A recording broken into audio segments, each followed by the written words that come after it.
దేవుని నామానికి మహిమ కలుగుగాక. మా ఛానల్ చూసిన మర్చిపోకుండా లైక్ చేయండి, షేర్ చేయండి, సబ్స్క్రైబ్ చేసుకోండి. అలాగే వెళ్ళకని క్లిక్ చేయండి. దేవుడు మిమ్మల్ని ఏం చేస్తుంది కాక. ఆమె షలోం. మన ప్రభువుడు రక్షకుడైన యేసుక్రీస్తు నామమున మీ అందరికీ హృదయపూర్వకమైన వందనాలండి. మీరందరూ కూడా బాగున్నారు కదా? మీరందరూ కూడా సంతోషంగా ఉండాలని, దీవెనకరంగా ఉండాలని, ఆశీర్వదకరంగా ఉండాలని నా ఆశ, నా కోరిక, నా ప్రార్థన. ఈరోజు మనము ప్రాముఖ్యమైన సమయానికి వచ్చాం. ప్రతిరోజు దేవుని యొక్క వాక్యాన్ని మనము ధ్యానించుకుంటున్నాము.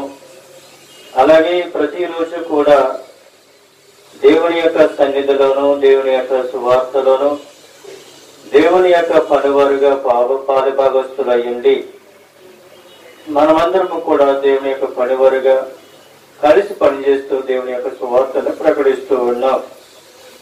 ప్రియమైన దేవుని యొక్క బిడ్డలారా, మనం ఏమై ఉన్నామో, ఎలా నడుచుకుంటున్నామో, ఏ విధంగా నడుచుకుంటున్నామో అది దేవునికి మాత్రమే తెలుసు. దేవుని యందు భయభక్తులు కలిగి ఆయన త్రోవలు నడిచేవారు ధన్యులు అని అంటున్నాడు. ప్రభువైన యేసుక్రీస్తు తన శిష్యులను పిలిచి ఆయన అంటున్నాడు, సర్వలోకమునకు వెళ్లి సర్వ సృష్టికి సువార్తను ప్రకటించండి అని అడుగుతూ ఉన్నాడు. అపోస్తలుడైన పౌలు అంటున్నాడు, ఏమంటున్నాడు అని అంటే, బ్రతికినను క్రీస్తు కొరకే, చనిపోయినను క్రీస్తు కొరకే అని అంటున్నాడు. ప్రభువైన యేసుక్రీస్తు ఒక సందర్భంలో ఒక మాట మనకి చదివిస్తూ ఉన్నాడు. నేను తలుపునట్టుని లెక్కిస్తూ ఉన్నాను, ఎవరైనానో నా స్వరము విని తలుపు తీసిన ఎడల నేను వాడింటిలో ప్రవేశిస్తాను అని అంటున్నాడు. ప్రభువైన యేసుక్రీస్తు అంటున్నాడు జక్కయ్యతో, జక్కయ్య, నువ్వు త్వరగా దిగిరమ్ము, నేడు నీ ఇంటికి రక్షణ వచ్చింది అని చెప్తూ ఉన్నాడు.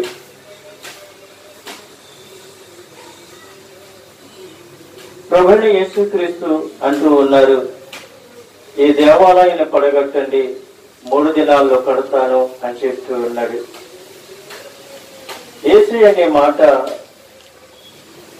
దేవాలయాన్ని కాదండి, నీ హృదయం అనే దేవాలయాన్ని పడగొట్టండి, 3 దినాల్లో కడతాను అని అంటున్నాడు. ఒక అధికారి యేసయ్య దగ్గరకు వచ్చి, అయ్యా, నా కుమార్తె సామానయ్య ఉన్నది, నువ్వు వచ్చిన ఎడల నా కుమార్తె బ్రతుకుతాది అని చెప్తూ ఉన్నాడు.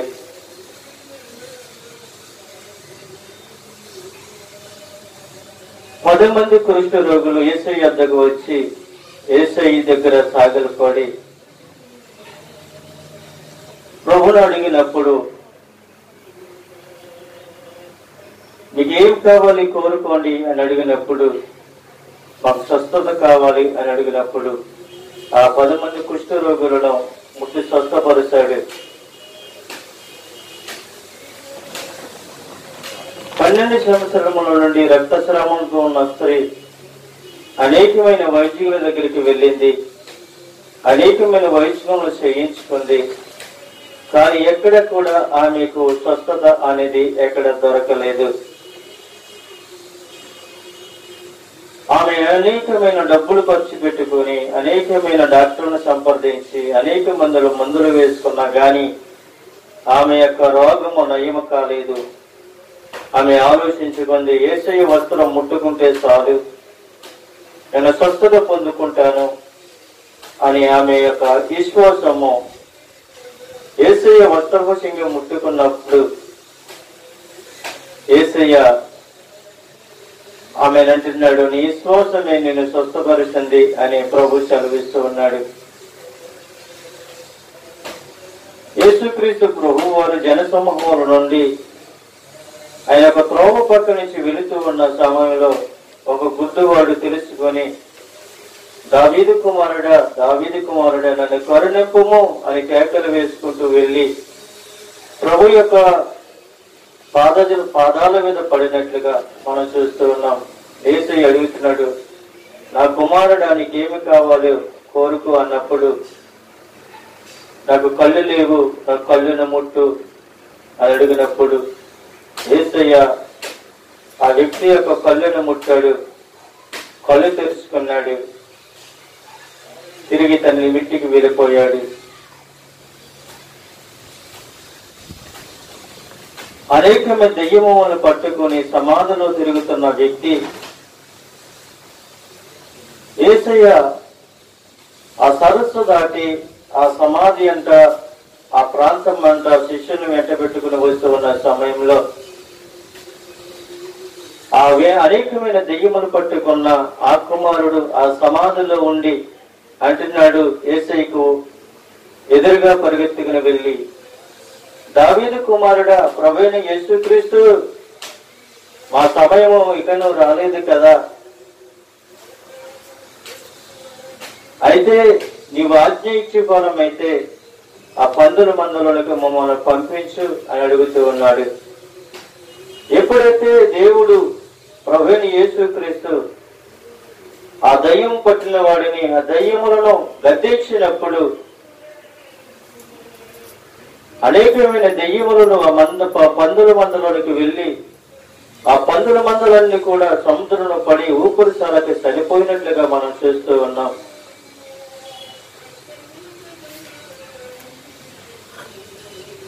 ప్రభువైన యేసుక్రీస్తు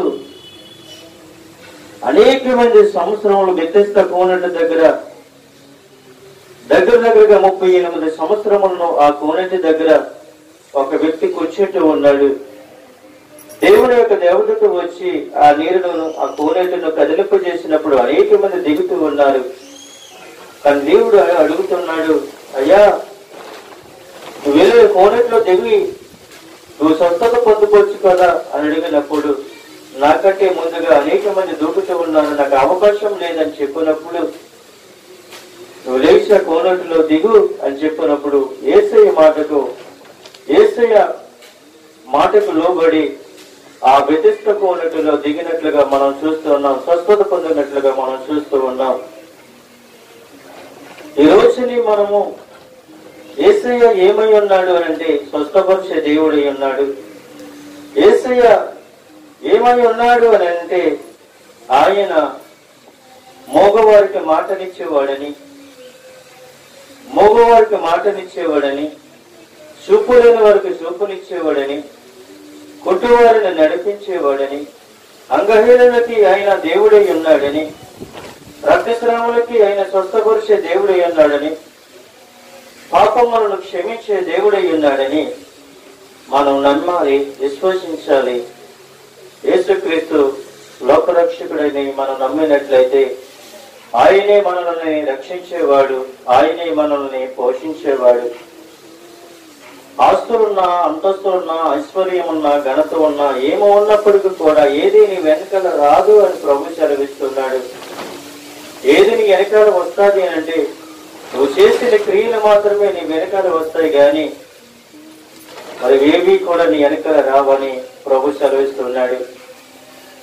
కోట్లు సంపాదించవచ్చు, ఆస్తులు సంపాదించవచ్చు, ఐశ్వర్యం సంపాదించవచ్చు, ఘనతలు సంపాదించుకోవచ్చు, బరువు సంపాదించుకోవచ్చు. అది ఎంతటి వరకు అని అంటే ఈ సమాజం వరకే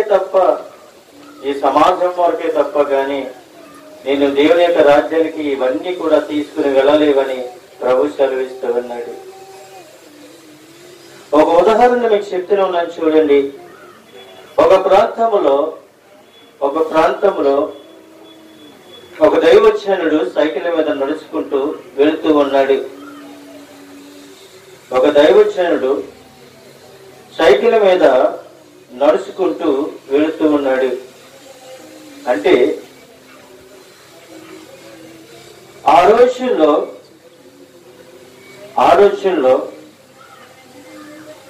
బస్సు ఎక్కాలంటే చాలా ఖర్చు పెట్టాలి. ఆ రోజుల్లో బస్సు ఎక్కాలంటే చాలా ఖర్చు పెట్టాలి. బస్సులు ఎక్కే పరిస్థితి కాదు ఆ దైవజనుడిది, కార్లు ఎక్కే పరిస్థితి కాదు ఆ దైవజనుడిది. తనకి ఉన్నత కోటలోని ఒక సైకిల్ కొనుక్కున్నాడు. సైకిల్ కొనుక్కొని దేవుని యొక్క సేవ చేస్తూ దేవుని యొక్క సువార్తను ప్రకటించుకుంటూ అనేక మంది ప్రజలను దేవుని వైపుకు నడిపిస్తూ విశ్వాసములో నడిపిస్తూ అనేక మందికి ప్రార్థన సహకారిగా నిలబడి ఉన్న దైవజనుడు అలాగ కొన్ని రోజులు కొన్ని సంవత్సరాలు అయ్యేటప్పటికి ఓ సైకిల్ కొనుక్కున్నాడు.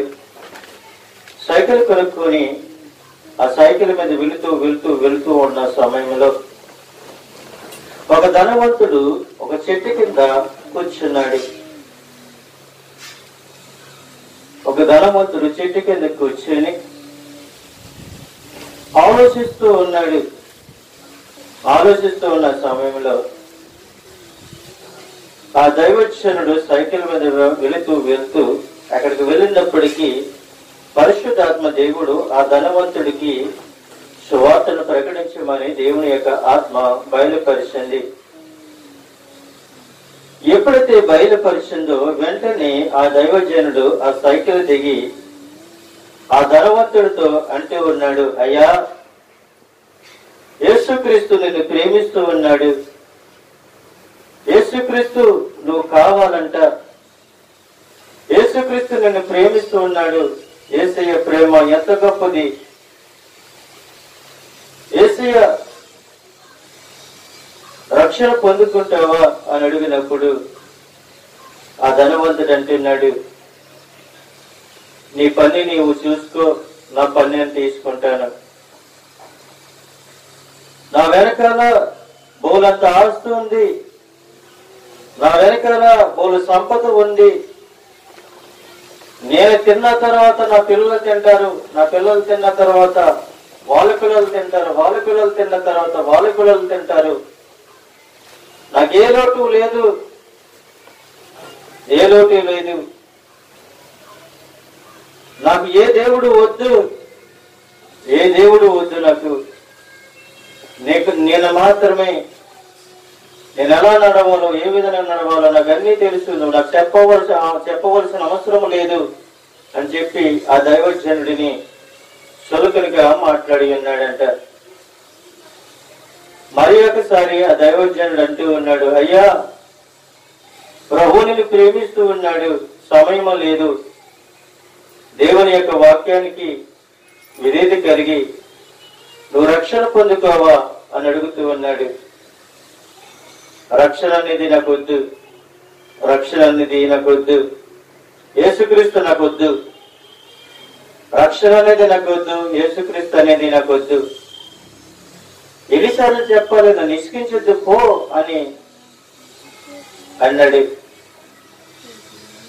అలా చెప్తూ మూడోసారి అన్నాడు, పరిశుద్ధాత్మ దేవుడు నా ప్రభువైన యేసుక్రీస్తు మూడోసారి నీతో మాట్లాడుతున్నాడు. సమయము లేదు, ఆసన్నమైనది, నీ ప్రాణాలను రక్షించుకొనలేవా అని ఆ దైవజనుడు మూడోసారి మాట్లాడాడు. ఆ దైవజనుడి మీద ఆ ధనవంతుడు కోపగించుకుని, నా ప్రాణాన్ని నేను కాపాడుకుంటాను, నేను ఒక 50,000 ఖర్చు పెట్టినా, ₹1,00,000 ఖర్చు పెట్టుకున్నా, డాక్టర్లు ఎంతో మంది ఉన్నారు, ఎన్ని వైద్యాలు చేయించుకున్నప్పటికీ కూడా నా దగ్గర ఉన్న డబ్బు తరగదు, నువ్వు వెళ్ళిపో, నా దగ్గర నుంచి వెళ్ళిపో అన్న తర్వాత ఆ చెట్టు కిందకు వచ్చి ఆ దైవజనుడి మీద కోపగించుకున్న సమయంలో ఆ దైవజనుడు చెప్పేసి వెళ్ళిపోతున్నాడు.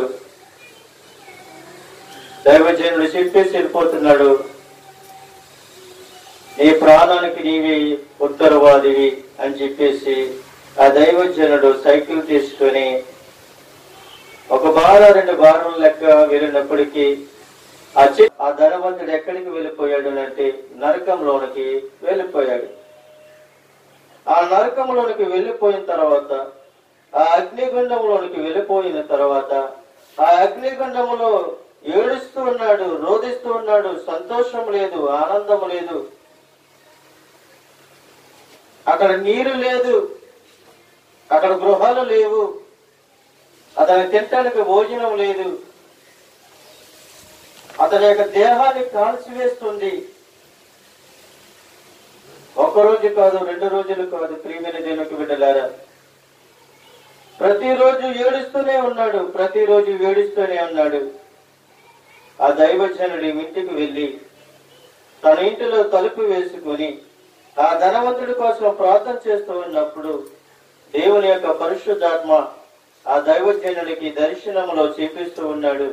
ఇదిగో, నీ ద్వారాగా నేను హెచ్చరించబడి ఉన్న ఆ ధనవంతుడు, చెట్టు కింద కూర్చున్న ధనవంతుడు 3 సార్లు నేను మాట్లాడి ఉన్నాను. 3 సార్లు మాట్లాడినా కూడా వాడు నాకు దగ్గరగా రాలేదు.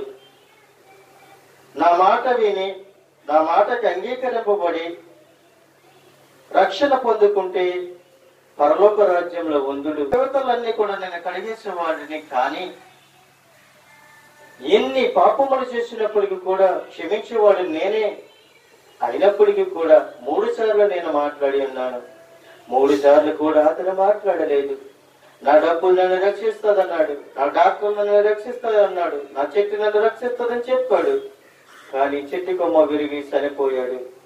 ఇదిగో నీకు నేను దర్శనంలో చూపిస్తూ ఉన్నాను, ఇదిగో నీకు దర్శనంలో చూపిస్తూ ఉన్నానని ఆ దైవజనుడికి ఆ ధనవంతుడిని దర్శనంలో చూపిస్తూ ఉండగా బోర్లు పడి ఏడుస్తూ ఉన్నాడు. అయ్యో నా పిల్లలారా ఏడుస్తున్నాడు, పిల్లలు ఎల్లదే. అయ్యో నా భార్య అని ఏడుస్తున్నాడు, భార్య ఎల్లదే. అయ్యో నా సంఘమా అని ఏడుస్తున్నాడు, సంఘం ఎల్లదే. అయ్యో నా డబ్బా అని ఏడుస్తున్నాడు, డబ్బు కూడా ఎల్లదే. ఏది కూడా వెళ్ళదండి. నీ భార్య నీ వెంట రాదు, నీ పిల్లలు నీ వెంట రాదు, నీ డబ్బు నీ వెంట రాదు, నీ ఆస్తి నీ వెంట రాదు. ఏది నీ వెంట వస్తుందంటే నువ్వు ఎప్పుడైతే యేసుక్రీస్తులో నువ్వు రక్షింపబడ్డావో, యేసుక్రీస్తులో ఎప్పుడైతే రక్షణ పొందుకున్నావో అప్పుడే దేవుని యొక్క రాజ్యంలో నువ్వు ఉంటావు, నరకానికి దూరంగా ఉంటావు. కానీ ఈరోజు ఆ ధనవంతుడు చూడు, నరకంలో ఉండి నీరు లేక ఆహారం లేక తన శరీరం అంతా కూడా కాలిపోతూ రోధిస్తూ ఉన్నాడు. చూడండి, సాతాను గాడు ఎంత ఎర్రి పనులు చేస్తాడు, ఎన్ని వెర్రి మాటలు పలకరించాడు. రక్షకుడు వచ్చి నువ్వు రక్షింపబడవా అని అడిగాడు. కానీ సాతాను గాడు ఏం చేశాడు? ఎక్కడ తీసుకెళ్ళాడు? నరకానికి తీసుకెళ్ళాడు. నరకంలోనికి వెళ్ళిన తర్వాత ఏం జరుగుతుంది?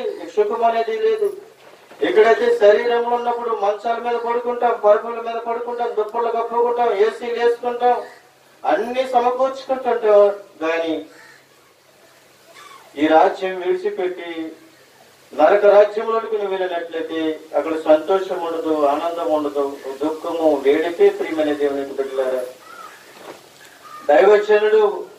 ఒక దైవజనుడు ఒక వ్యక్తిని హెచ్చరించినప్పుడు ఆ దైవజనుడు ఎందుకు చెప్పాడో నువ్వు గమనించుకోవాలి. ఈ రోజుని అది పెద్దవాడైనా కావచ్చు, చిన్నవాడైనా కావచ్చు, ఎటువంటి వాడైనా కావచ్చు, నీ దేవుడు నీతో మాట్లాడుతున్నాడని నువ్వు గ్రహించాలి. వాక్యముతో దైవజనుడు మాట్లాడతాడు. ప్రతిరోజు కూడా దైవజనుడు వాక్యంతో మాట్లాడతాడు. ప్రియమైన దేవునికి బిడ్డలారా, ఇక్కడ కొన్ని విషయాలు మనం చూద్దాం. ఇప్పటి వరకు కూడా ఉదాహరణగా కొన్ని విషయాలు మనకు జ్ఞాపకం చేసుకున్నాం.